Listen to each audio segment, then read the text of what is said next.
दोस्तों, स्वागत है आप सबका स्टडी IQ हिंदी पे। मैं ललिता दहिया। दोस्तों, एक ऐतिहासिक घटना घटी है और घटना यह है कि अंतरराष्ट्रीय उत्तर दक्षिण परिवहन गलियारे का पहली बार प्रयोग किया गया है भारत के संदर्भ में।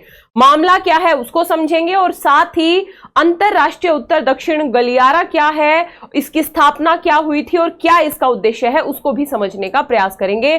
तो चलिए चर्चा की शुरुआत करते हैं। ये आप ट्रेन एक काल्पनिक चित्र की बात कर सकते हैं जब उत्तर दक्षिण गलियारे के माध्यम से भारत में कोयला पहुंचा है। ध्यान रखिएगा, ऐतिहासिक रूप से पहली बार रूसी कोयला इस रूट के माध्यम से, जिसे हम INSTC कहते हैं, ईरान के रास्ते भारत पहुंचा, ईरान के बंदर अब्बास तक पहुंचा और फिर भारत पहुंचा। पहले मुद्दे को देख लेते हैं, फिर INSTC की अवधारणा को समझेंगे। मुद्दा यही है, भारत रूस संबंधों में और एक ऐतिहासिक घटना हुई है जब रूसी कोयले की जो एक खेप है वो नए गलियारे के जरिए ईरान के रास्ते भारत पहुंची। रूस की राष्ट्रीय रेलवे कंपनी है, इसने घोषणा की है कि देश ने ईरान से होकर गुजरने वाले INSTC गलियारे के माध्यम से भारत के लिए 2 कोयले से जो लदी ट्रेनें हैं वो भेजी हैं।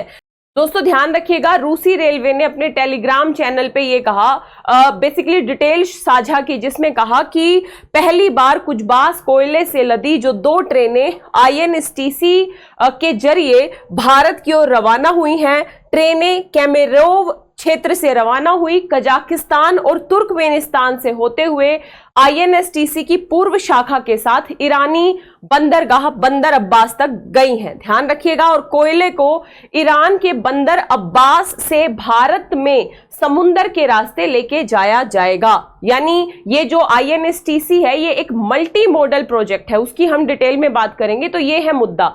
यहां पे समझना यह होगा कि रशिया यूक्रेन युद्ध के बाद रूस के जो पश्चिमी देशों के साथ आर्थिक संबंध थे वो कमजोर हुए हैं।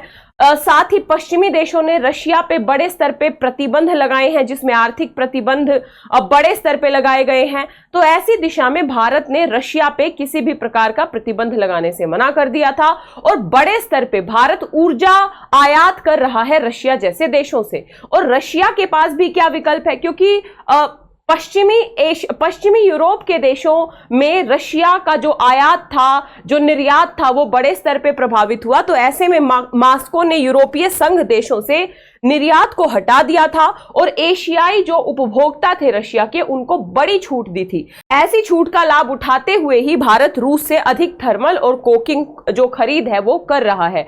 यहां पे हमें भारत की पॉलिसी की भी बात यदि हम करें तो हमारा ध्यान अक्षय ऊर्जा पे फोकस है। निश्चित तौर पे हम, चाहे सोलर ऊर्जा की बात हो, चाहे जल ऊर्जा की बात हो, हर एक क्षेत्र में हम काम कर रहे हैं। लेकिन इन प्रयासों के बावजूद अभी भी बिजली उत्पादन के लिए भारत लगातार कोयला पे निर्भर है। ऐसे में रशिया जैसे देशों से जो कोयला का उत्पादन या जो आयात है वो महत्वपूर्ण है, और दूसरी ओर इस रास्ते से जो आयात है वो अपने आप में महत्वपूर्ण है। क्योंकि यदि आप डिफरेंस देखोगे, यदि हम पहले की तरह स्वेज नहर से शिपिंग करते तो लगभग 45 डेज का समय लगता, और इस रास्ते से जो आयात हुआ है उसमें लगभग 23 दिन का समय लगा है। तो अच्छी खासी समय की बचत हुई है इस पूरे के पूरे प्रोजेक्ट के माध्यम से आयात निर्यात करने में। यहां पे ध्यान रखिएगा, इससे पहले रूसी राष्ट्रपति व्लादिमीर पुतिन ने भी कहा था कि मॉस्को नियमित माल शिपिंग लाइनें स्थापित करने और INSTC अंतर संपर्क की गारंटी देने का लक्ष्य बना रहा है। और साथ ही ये कहा था कि अगले 7 वर्षों में INSTC के माध्यम से भेजे जाने वाले उत्पादों की मात्रा लगभग 3 गुना होने की संभावना है। यानी हर स्तर पे विकास का कार्य किया जाएगा इस रूट को डेवलप करने के लिए, और जो आयात निर्यात होगा उसमें लगभग 3 गुना बढ़ोतरी होने की संभावना होगी अगले 7 वर्षों के अंदर। साथ ही रूसी नेता ने अफ्रीकी तट के साथ गलियारे के लिए एक लॉजिस्टिक्स हब का प्रस्ताव भी रखा है। अब हम एक बार बात कर लेते हैं ये उत्तर दक्षिण गलियारा क्या है। न्यूज समझ में आई। इसी संदर्भ में एक और मुद्दा इंपॉर्टेंट है। चाइना की बेल्ट एंड रोड इनिशिएटिव विकल्प के तौर पे भारत इस INSTC प्रोजेक्ट को देखता है। ये भारत के दृष्टिकोण से काफी महत्वपूर्ण है, क्योंकि भारत को मध्य एशियाई देशों तक पहुंच मिलेगी, साथ ही आयात निर्यात में समय कम लगेगा। जो मध्य एशियाई देशों के माध्यम से जो भारत है, रशिया और उत्तरी यूरोपीय देशों तक भी इस रूट के माध्यम से पहुंच पाएगा। सबसे पहले यदि हम INSTC परिकल्पना की बात करें तो ये बेसिकली रशिया के सेंट पीटर्सबर्ग से लेके और मुंबई तक एक मल्टी मोड प्रोजेक्ट है, जिसमें रेलवे, रोड और बंदरगाह तीनों रूट को शामिल किया गया है। ये लगभग 7200 किलोमीटर लंबा एक रूट है।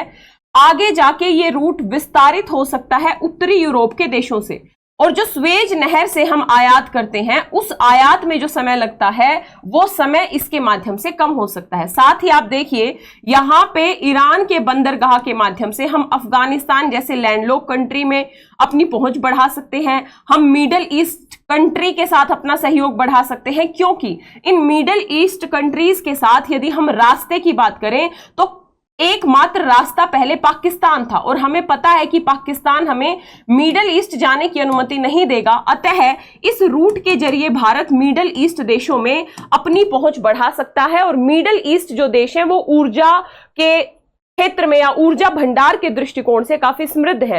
तो भारत के ऊर्जा क्षेत्र को काफी लाभ हो सकता है इस पूरे के पूरे प्रोजेक्ट से। आइए अब हम इस प्रोजेक्ट की बात कर लेते हैं, यानी अंतरराष्ट्रीय उत्तर दक्षिण परिवहन गलियारा क्या है। तो सबसे पहले तो मैंने आपको बता दिया, एक मल्टी मॉडल प्रोजेक्ट है जो सेंट पीटर्सबर्ग से भारत के मुंबई बंदरगाह तक लगभग 7200 किलोमीटर यानी 4500 मील तक जोड़ता है, और इसमें तीनों प्रकार के सड़क, रेलवेज और बंदरगाह सभी नेटवर्क शामिल हैं। ये गलियारा पश्चिमी प्रतिबंधों के जवाब में नए जो मार्ग है उसको स्थापित करने के रूस के प्रयास का हिस्सा है। यानी रशिया भी प्रयास कर रहा है इस तरीके के गलियारों को विकसित करने का, ताकि पश्चिमी देशों पे जो रशिया की निर्भरता थी उसको काउंटर किया जा सके, उसको बदला जा सके, प्रतिस्थापित किया जा सके। मॉस्को को यूरोप से मध्य पूर्व और एशिया में माल का मार्ग बदलने के लिए मजबूर किया है इस तरीके के प्रतिबंधों ने, और जो मॉस्को है वो लगातार प्रयास भी कर रहा है।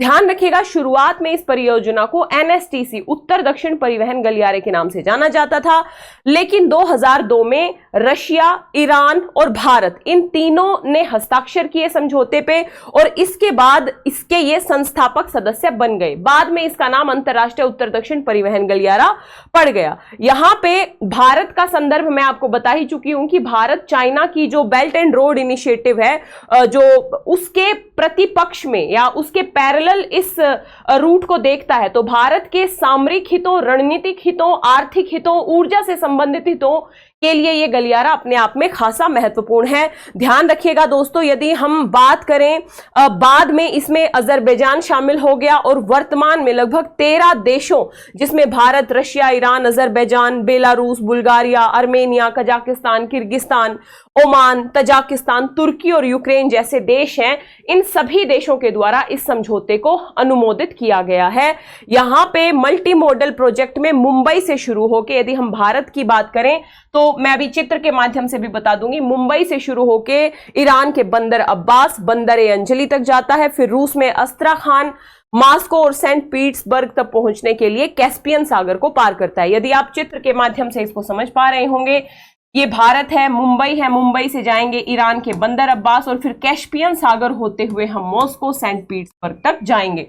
तो ये एक बेहतर विकल्प है रशिया और भारत जैसे देशों के लिए, और निश्चित तौर पे यदि संबंधों को आगे बढ़ाना है, यदि बेहतर रणनीतियों पे काम करना है, तो इस तरीके के नए नए रूट्स बनाने होंगे पूरे विश्व को जोड़ने के लिए। तो ये एक पूरी परिचर्चा थी दोस्तों। अब आगे समय के साथ निश्चित तौर पे जो ये रूट है पूरी तरीके से विकसित होगा, और विकसित होगा तो भारत, ईरान, रशिया और जो भी देश इससे जुड़े हुए हैं, इन सभी देशों के आर्थिक, रणनीतिक और अन्य हितों के दृष्टिकोण से ये काफी सकारात्मक हो सकता है। जरूरत है कि सभी देश जो इस प्रोजेक्ट से जुड़े हुए हैं सकारात्मक दिशा में इस प्रोजेक्ट को आगे बढ़ाने का काम करें। ध्यान रखिएगा, ये एक छोटी सी परिचर्चा थी।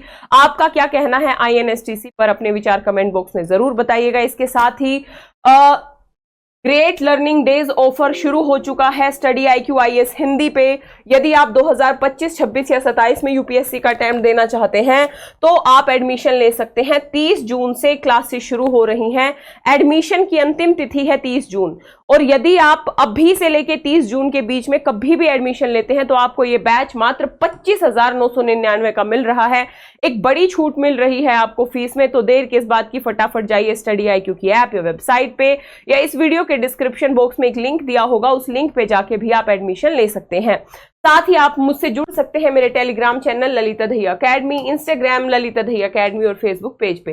तो ये एक छोटी सी परिचर्चा थी, आशा करती हूँ आपको अच्छी लगी होगी, समझ आई होगी। मिलेंगे इसी तरीके की अगली परिचर्चा में। Thank you so much. Hindi में यूपीएससी की तैयारी से संबंधित प्रोग्राम्स को देखने के लिए सब्सक्राइब करें स्टडी IQ IAS हिंदी।